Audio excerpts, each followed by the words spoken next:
Hi, good morning. I call on all Ethiopians, Zimbabweans, Malawians, Mozambicans, Nigerians, Tanzanians, Pakistanis, Bangladeshis, Somalians. We need to listen to this. On the 16th of December, we're all going to come together. And we're going to march to Cyril Ramaphosa's house and to the Nelson Mandela Foundation.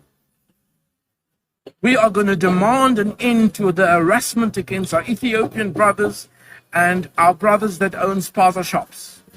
There is no way we're going to allow the SG from the ANC to say Spaza shops is only for South Africans. The African diaspora supported South Africa and the ANC in the time of need when they were in the trenches. There is no way they're going to try and separate us.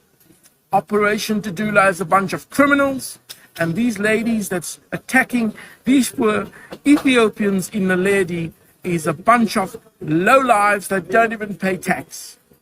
Now let us make it clear. We're going to march in now millions to Cyril Ramaphosa's house, and we're going to hand over a memorandum to the First Lady. And then we're going to the Nelson Mandela Foundation, because me personally, I donated huge amounts of money with Joe Stein to build Mandela a house in Mozambique with Klacha Machar. In Mozambique. I'm a VIP taxpayer, and I've got the right to say this. We are going to have a peaceful march, but I am going to be armed, and my Mossad security is going to be armed. So if any Operation Tudula come within 5 steps in my face, that is an assault. I will let them discharge firearms for that. I will not take nonsense. We are going to have a peaceful march, but if Operation Tudula wants to come and intimidate us, we will deal with them properly. And we appeal to the South African police, because we're going to get permission for this march. We're going to appeal to the Metro Police, because we're going to get permission to this march. And we are appealing to all the ambassadors, as well as the deputy ambassadors of all African states, to join us on this march. We've already got confirmation from some of the ambassadors that they will be joining us on this march. Because enough is enough. We are not going to be abused by people that don't pay child support, they don't pay tax, they don't contribute to this economy. The only thing they contribute is crime and noise. Greetings, everyone. I hope you are fine. I hope you are doing well. And I would like to appreciate you all for taking your precious time to watch this video. I don't even know where to begin, but I would like to begin by saying, here is the VIP taxpayer. He's angry. He's mad. But I just want to say, this is another level of disrespect, or another kind of disrespect that should not be tolerated. Because South Africans have tolerated different kinds of disrespect since 1994. Different kinds of decision-making, wrong decision-making since 1994. Things that are not benefiting South Africans. So this is another kind or another type of disrespect. So now this gentleman is talking about organizing people from different countries. And I hope they will not take him serious. I hope they will not fall into this trap, because sometimes they have this tendency of using other Africans for their own selfish reasons as well. So I wish the Ethiopians and other Africans would not fall into this trap, because this is not good. So first of all, this gentleman did not acknowledge the cause of this disaster or the reason why we are here. Because first of all, we have approximately 20 children who have died as a result of buying certain products from these stores. Somali stores and Pakistani stores and so forth and so forth. More than 20 or approximately 20 have died so far. And others don't even know whether they are sick or not, because others almost died, but they survived. So what should South Africans do? What should South Africans do? So right now, it's even a shame that South Africans have to beg the government to make right decisions on their behalf. Because right now, we have a constitution. We have a constitution. And this constitution states very well what should be done, or this constitution is clear when it comes to spaza shops, when it comes to running a business as a non-South African, someone who is coming from another country. The constitution is clear. But you have to understand, if in their constitution, the South African government, they find out that there's a clause or there's an act that is protecting South Africans, they will try by all means to analyze it to the point whereby we can say, now we understand. So everybody should run a spaza shop. But based on history, spaza shops were for South Africans, because South Africans started shops because they were limited when it comes to the economy of South Africa. So right now, this is the right time, or this was the time to deal with white supremacy or white monopoly capital. But now, instead of dealing with all these things now, we should be dealing with this disaster. We should be dealing with this disaster, when in reality, we have the rules, we have the laws according to the constitution. But right now, the very same government is trying to twist everything, because they want to analyze everything so that we can say, okay, now we understand. Everybody can run a spaza shop, irregardless of what is happening, irregardless of the things that are happening. So in other words, if children are dying as a result of buying these products, then it means this is a disaster. So that is why everything has to be stopped. In other words, we have to go back to the drawing board and say, how did we end up here? So that we can solve this problem in a right way. So right now, it seems as if, according to this gentleman here, South Africans should not be the only ones who are running the spaza shops. Everybody. But this gentleman here is not a South African. So he's coming to South Africa and he wants to enforce a rule that is not even in the constitution. I know the government will agree with him at the end of the day, because of the kind of leadership that we have. They might agree with him at the end of the day, because right now, the reason they are quiet about this thing, they are trying to twist these laws so that at the end of the day, they can convince us that everyone can run a spaza shop. This is embarrassing.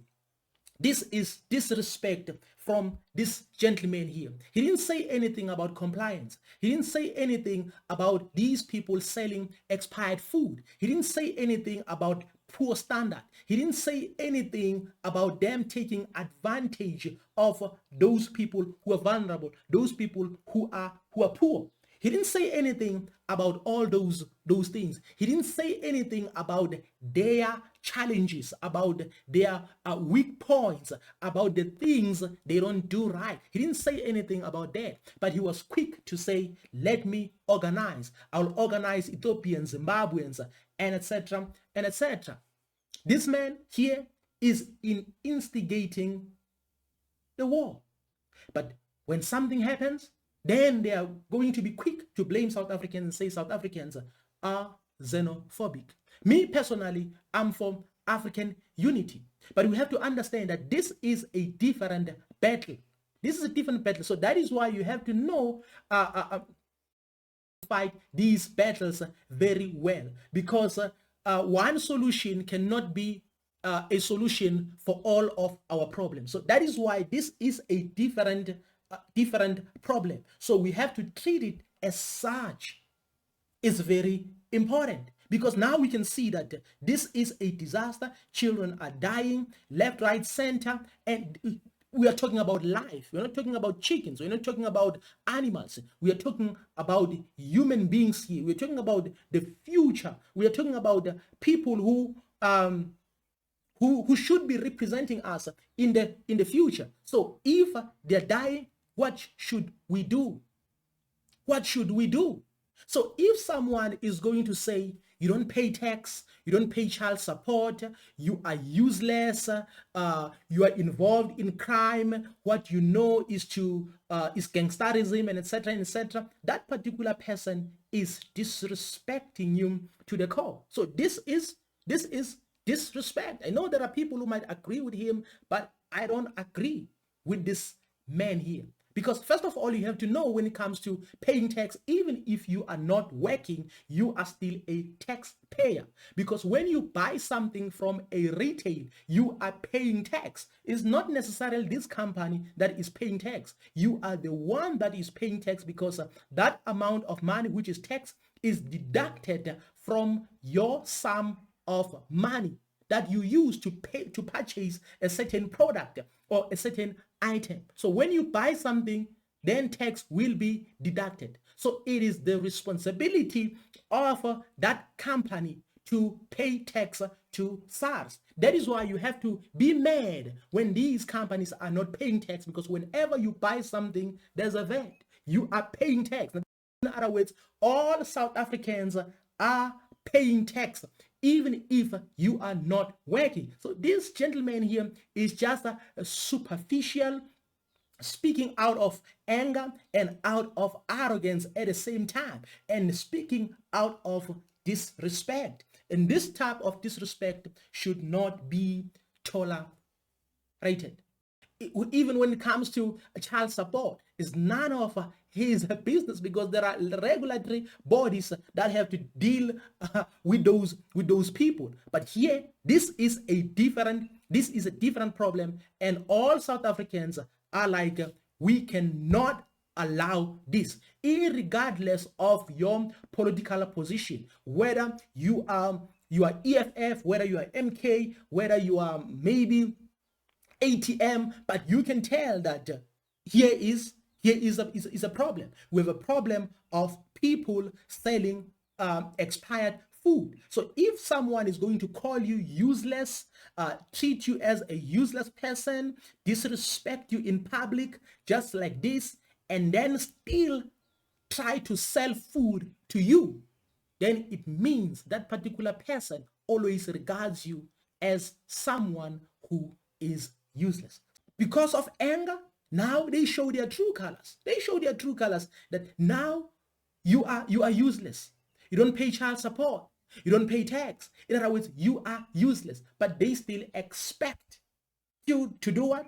They still expect to sell their items to you and never pay tax as well. And never pay tax. And he didn't say anything about those who are not paying tax. He only calls himself a VIP tax payer, as if he has a right to do whatever he wants. And again, let me come to this song whereby people always sing this song, that this country helped this country, we helped Mandela, we helped Mbeki, we helped Sisulu, and etc. and etc.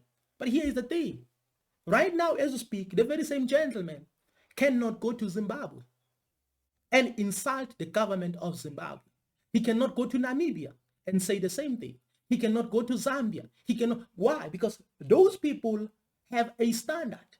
You cannot do as you please. You cannot do as you please. But they're coming to South Africa to say whatever they want to say. Why? Because they've identified loopholes. They're taking advantage. That is why they think money can do whatever. Can do whatever, just like the colonialists. Because the colonialists believe in money, that money can do whatever. Just because you help somebody, it doesn't mean they can tolerate whatever you do to them. Just because you help them, it should not be like that. So this gentleman here is not just in error, but this gentleman is out of order. And we have to take this serious, because he is serious as well. So right now, as we speak, no one will hold this gentleman here accountable when it comes to government. But you cannot go to other countries like Zimbabwe and say the very same thing in public and go unpunished. It's impossible. There are rules in those countries. Why South Africa should not have law and order? This is my question. I don't know what you think, but this man here is instigating violence, and he has to be stopped. He has to be stopped.